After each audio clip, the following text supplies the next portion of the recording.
There's a great misunderstanding people have that because it nearly killed him, therefore he must have taken it seriously. But in fact, after the first lockdown, his view was he was cross with me and for others into what he regarded as basically pushing him into the first lockdown. His argument after that happened was, literally, quote, I should have been the mayor of Jaws and kept the beaches open. That's what he said on many occasions. So he didn't think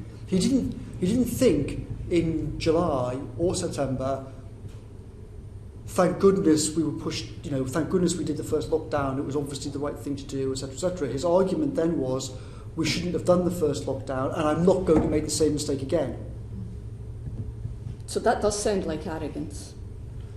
I don't know if arrogance is the right thing. It's just he as I said in the earlier session, the Prime Minister took the view in January, February that economic harm caused by action against COVID was going to be more damaging to the country than COVID.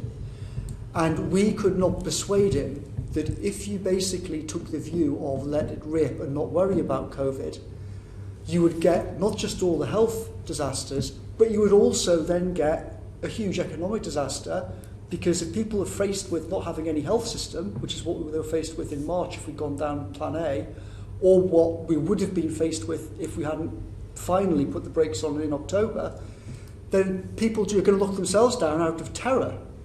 And we could never persuade him of this argument. He also essentially thought that he'd been gamed on the numbers in the first lockdown.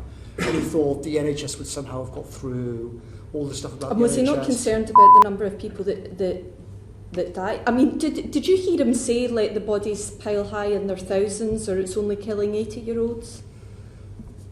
There's been a few different versions of these stories knocking around. There was a version of it in the Sunday Times, which was not accurate, but the version that the BBC reported was accurate. And you heard that? I heard that in the Prime Minister's study. Okay, next question. That was not then, that was not in September though. That was immediately after he finally made the decision